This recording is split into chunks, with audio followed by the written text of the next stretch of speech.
Assalamualaikum warahmatullahi wabarakatuh. Salam damai bahagia untuk kita semua. Hello Soul Family, saya Vivit Yun. Pada kali ini saya akan sharing tentang 3 tahap penataan hidup. Soul Family, kebanyakan orang yang mengalami hidup yang berantakan, hampir semua aspek hidupnya itu hancur berantakan. Nah, kemudian dia sudah melakukan berbagai usaha untuk bisa memperbaiki kehidupannya itu, namun tidak juga berhasil, sehingga membawa dia pada titik terendah hidupnya.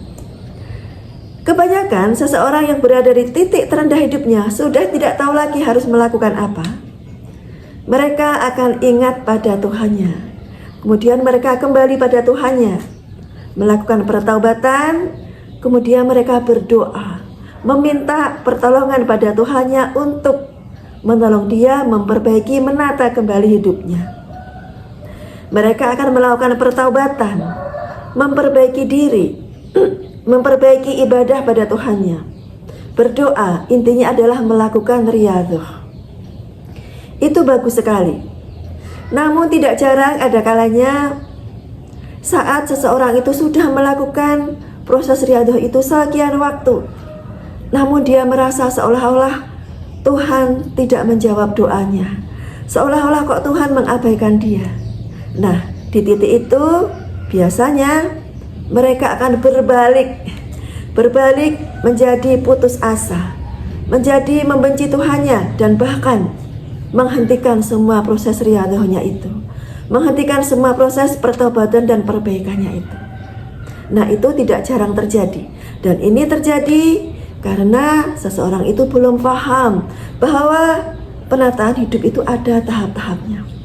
Maka dengan video ini saya berharap mereka-mereka yang sedang mengalami di titik ini menjadi sadar dan paham dan tidak putus asa, karena penataan hidup itu ada tahap-tahapnya. Soul Family, sebelumnya kita mesti paham, mesti merenungkan bahwa kehancuran hidup kita, hidup yang berantakan di semua aspek itu tidak mungkin kalau tidak ada kontribusi dari diri kita sendiri. Entah kontribusi itu dari kesalahan kita, entah kontribusi itu dari karma-karma buruk kita yang tentunya sudah kita lakukan sekian lama, sekian tahun. Nah, Soul Family, manakala kita juga sudah melakukan karma-karma buruk, sudah melakukan kesalahan-kesalahan yang sekian lama, sekian tahun, kok kita yang baru saja bertobat, kita yang baru saja memperbaiki diri, kita yang baru saja berdoa, kok kita minta instan, minta Tuhan langsung instan mengabulkan doa kita, langsung instan menata hidup kita. Apakah itu fair? Nah, ini menjadi bahan perenungan kita sendiri masing-masing. Oke, kembali lagi Soul Family. Satu hal yang mesti kita percayai dan kita pegang, bahwa Tuhan sudah menyatakan bahwa Tuhan begitu sangat gembira manakala ada seseorang yang sudah sekian lama jauh darinya, sekian lama melakukan kesalahan-kesalahan di jalan yang begitu jauh dari Tuhan, kemudian dia sadar, dia kembali pada Tuhan. Itu Tuhan sangat gembira sekali. Itu pernyataan Tuhan langsung. Maka Soul Family, kalau saja Tuhan sudah benar-benar menyatakan, beliau menyambut dengan sangat gembira seseorang yang sudah sekian lama jauh darinya, yang kemudian kembali padanya. Beliau menyatakan sangat gembira sekali, menyambut dengan begitu antusias.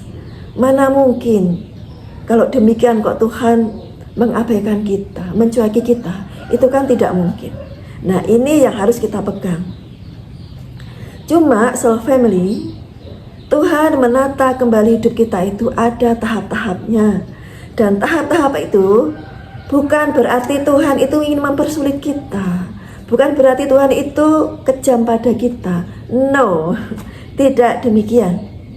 Proses penataan yang bertahap itu karena Tuhan ingin memberikan fondasi bangunan yang kokoh untuk kehidupan kita yang sudah diperbaiki nanti, untuk bangunan hidup kita yang baru setelah penataan nanti, agar hidup kita yang baru nanti, yang setelah ditata ulang oleh Tuhan itu kokoh, tidak mudah runtuh lagi, tidak mudah hancur berantakan lagi.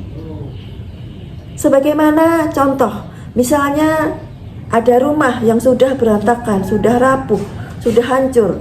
Kemudian kita ownernya ingin membangun ulang rumah itu.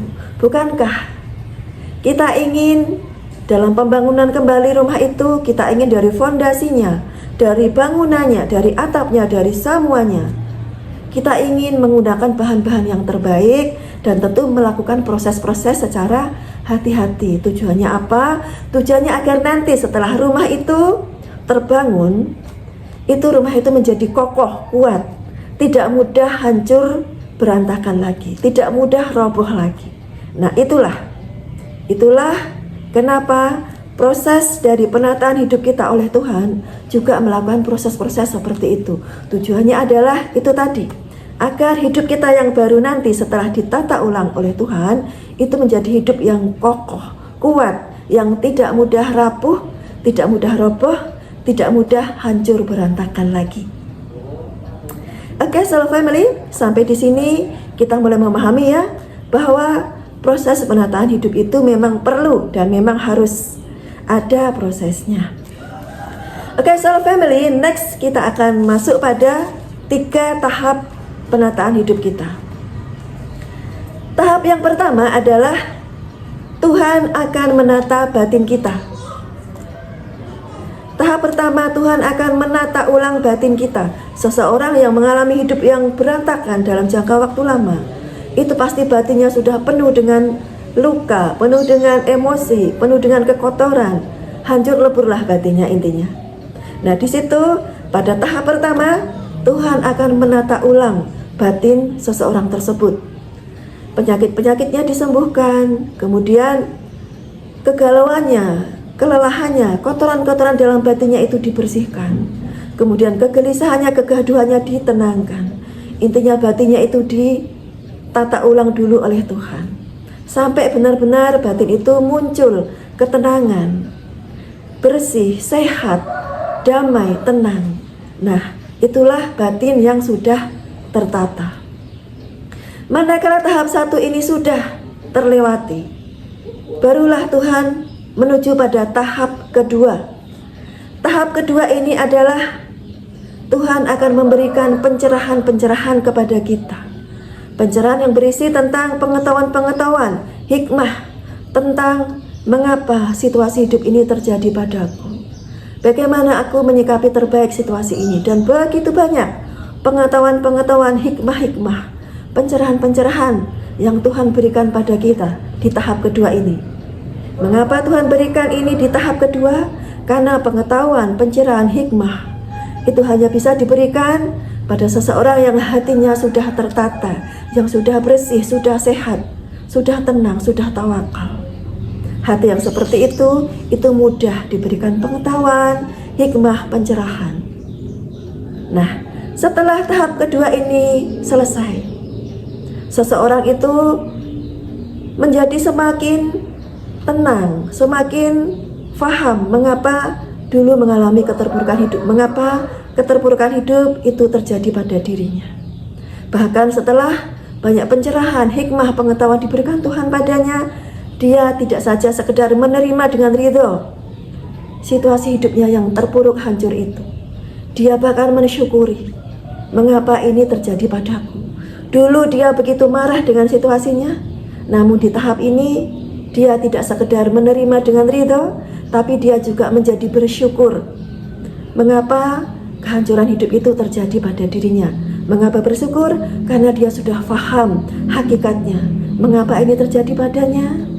Dan pengetahuan-pengetahuan, hikmah-hikmah, pencerahan-pencerahan lain yang membuat dia semakin sadar bahwa memang peristiwa itu terjadi pada dirinya karena suatu alasan yang terbaik.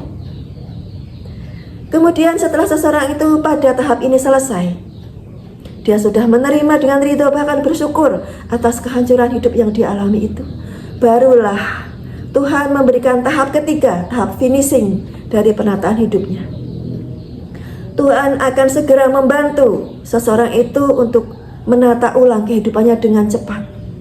Seseorang itu akan merasakan begitu banyak bantuan-bantuan hadir, begitu banyak jalan-jalan terbuka, begitu banyak pertolongan-pertolongan hadir untuk membantu dia menata kehidupannya dengan cepat, dengan tidak disangka-sangka, yang semuanya serba ajaib, seolah-olah seperti hujan berkah.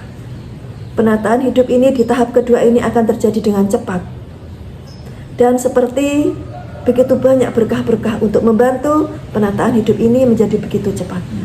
Dan Anda akan terkesima, mereka akan terkesima. Begitu luar biasanya Tuhan menata kehidupannya dengan begitu ajaib, dengan begitu cepat, dengan begitu luar biasanya, dengan begitu mudahnya. Nah, Soul Family, inilah 3 tahap dalam penataan hidup. Kita mesti memahami 3 tahap ini, karena kalau kita tidak memahami 3 tahap ini, maka kita akan terjebak pada fase yang awal tadi, yaitu fase putus asa, fase membenci Tuhan, bahkan fase berbalik, menghentikan pertaubatannya, menghentikan perbaikan dirinya, menghentikan berdoa, menghentikan berharap pada Tuhannya. Maka Soul Family, dengan kita memahami ilmu ini, manakala kita atau orang-orang terdekat kita berada pada situasi seperti itu, kita bisa memberikan masukan atau pencerahan kepada mereka ataupun kepada diri kita sendiri tentang ilmu ini. Soul Family, pada akhirnya manakala kita berada pada situasi seperti itu, hidup yang hancur berantakan, maka yang perlu kita lakukan itu hanyalah fokus beriadah, fokus melakukan pertobatan, fokus memperbaiki diri, fokus memperbaiki kembali hubungan dengan Tuhan, fokus tetap berharap, berdoa kepada Tuhan. Selanjutnya biarkanlah Tuhan melakukan proses tahapan-tahapan itu. Janganlah kita banyak berontak, banyak mengeluh, banyak marah. Karena kalau kita dalam proses tahap-tahap itu, kita mengeluh, kita marah, kita tidak sabar, maka akan memperlama proses penataan hidup itu. Mengapa? Karena kalau kita marah, kita mengeluh, kita berontak, itu berarti batin kita semakin lama tertata.